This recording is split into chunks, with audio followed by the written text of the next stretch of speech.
Hey, what's going on everyone? I am Rob Richards and I'm back here at Mission Fitness Center, fantastic powerlifting themed gym in Alhambra, California.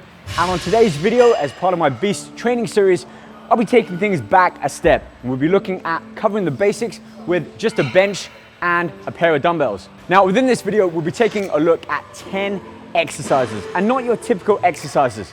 Yet each one of these will address a particular muscle group ranging from chest, shoulders, back, arms, legs, and even the abs. So let's kick things off with the first of our 10 dumbbell and bench exercises. And for this, I've chosen the dumbbell pullover. Now, this is a fantastic exercise for the chest. Unlike the press movement and a fly, which is typically what we do with dumbbells, the pullover really allows you to stretch the chest so all of this area gets expanded. And with this, you take a big, deep breath in through the nose, pivot that weight back, and you'll see from the video that I'm actually holding the weight not around the handle, but my hands in this diamond shape over the edge of the plate. And my wrists are acting like a pivot, much like a rudder on a boat, to keep that dumbbell vertical as I raise my arms back, really stretching out, opening the chest, and especially around this region too. The finger-like muscles that don't often get worked when we're training chest, but can really help develop a full and strong chest as well as the abdominals. All right, let's move things on. Sticking with dumbbells and the chest, and this is a rotational dumbbell fly. What do I mean by rotational? Well, it's simple. As I close my arms up, I'm internally rotating my arms, so my thumbs are starting to rotate outwards. Now, it's only a subtle movement, but what this does is, as I open out and add that stretch into the chest, I'm pulling, forcing the dumbbells back together, using my pectorals to drive the arms up. Therefore, I'm not bending at the elbow, keeping that as strict as possible, but with a slight bend. And as I near the top, I'm externally rotating my hands outwards, only by that 20 degrees, which will increase that contraction, especially around the mid and lower section of the chest. So don't go too heavy here. Stick with a moderately light weight, 12, 15 repetitions, even if it's towards the end of your regular chest session, and really focus on adding that rotation in and squeezing the chest at the top. Being careful not to let the weights touch. You want to keep tension firmly on the chest. Our third exercise, and also sticking with the chest, is a close grip incline chest press. Now for this, we can use one dumbbell, two dumbbells. I like to use two because it adds a little bit of instability into the exercise. We keep the dumbbells pretty much pressed in together. Lower them down, not touching the chest, but about 6 inches from the center of your chest. And from there, keeping that tension firmly pressed in, we're gonna drive the dumbbells up, squeezing, contracting, and forcing the chest as we push up. So you do feel this a lot more in the triceps, but right at that top of the movement, you feel it all in the chest. So again, not too heavy, focus on squeezing and really engaging, thinking about the chest as being the primary muscle performed in this exercise. Keep things going. Exercise number 4. We're gonna have a look at the shoulders on this one. So exercise number 4, you wanna be as vertical as you can. You'll see within the video that I've got the back rest all the way up to that vertical position.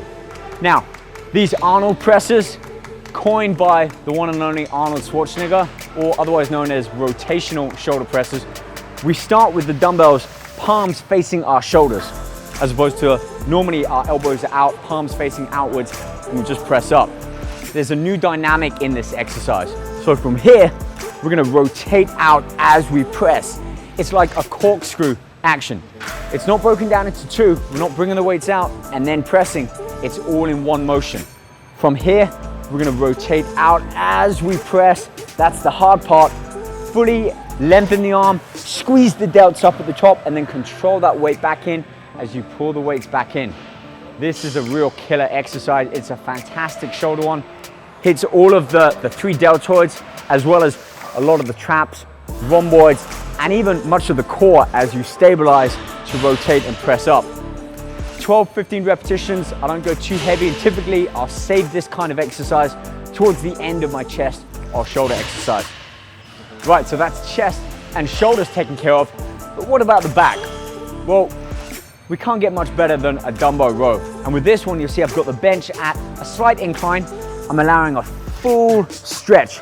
When our arms fully lengthened, we're gonna let that dumbbell stretch out the lat all the way from the insertion and the origin And as we pull it back up, retracting our shoulders back in, I'm actually putting the dumbbell up a little higher and rotating round. So what I'm doing is driving with the elbow, almost curving it back around my body to really emphasize that contraction, that peak contraction in the lats.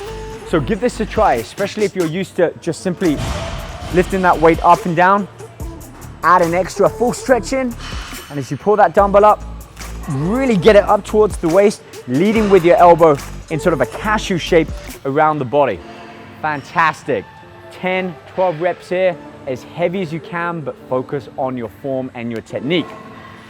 Sticking with the back and also a little bit more of the shoulders here, we're gonna keep that incline of the bench, drop the weights right down to about half of what we did the Arnold press. And for this, a pronated or a chest down rear delt fly. This is a real great exercise for defining the rear deltoids, the shoulder muscle kind of towards the back that often gets neglected when we're training chest and shoulders. We typically favor more the front and the middle part of the deltoid, so this one really does target the rear delt. Lightweight, drive with the elbows, and keep your arm fixed in that same position. Exercise number 7 and 8, and for these two, it's all about the arms. Let's start with the biceps, one of my favorite of all time here. We're gonna bring the bench to quite a steep incline. We're gonna hook our arm over.